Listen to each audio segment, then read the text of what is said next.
Drooling is the flow of saliva outside the mouth. Drooling can be caused by excess production of saliva, inability to retain saliva within the mouth, or problems with swallowing. Frequent and harmless cases are a numbed mouth from either Orajel, or when going to the dentist office. Isolated drooling in healthy infants and toddlers is normal and is unlikely to be a sign of either disease or complications. It may be associated with teething. Drooling in infants and young children may be exacerbated by upper respiratory infections and nasal allergies. Some people with drooling problems are at increased risk of inhaling saliva, food, or fluids into the lungs, mainly if drooling is secondary to a neurological problem. However, if the body's normal reflex mechanisms are not impaired, this is not life-threatening. Causes: drooling or sialorrhea can happen in sleep. It is often the result of open mouth posture from CNS depressants intake or sleeping on one side.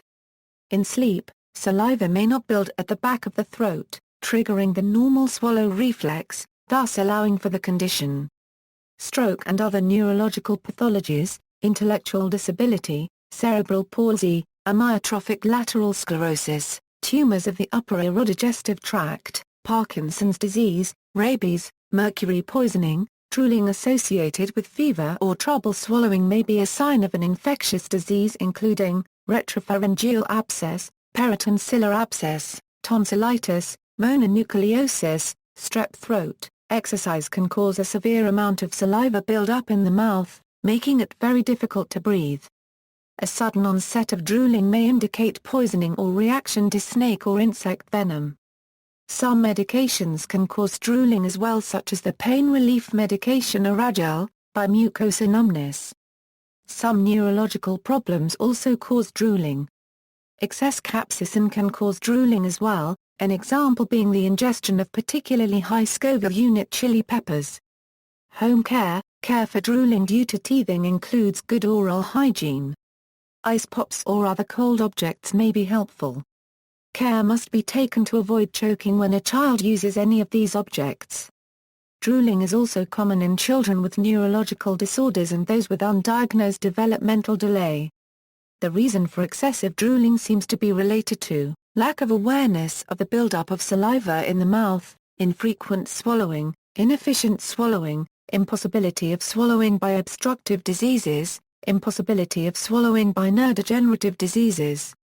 Treatment of excessive drooling is related to these causes: increased awareness of the mouth and its functions, increased frequency of swallowing, increased swallowing skill, diminishing of saliva production by the local use of botulinum toxin A, surgical interventions in severe cases. Treatment: a comprehensive treatment plan depends from the etiology and incorporates several stages of care: correction of reversible causes, behavior modification, medical treatment, and surgical procedures. Atropine sulfate tablets are used in some circumstances to reduce salivation.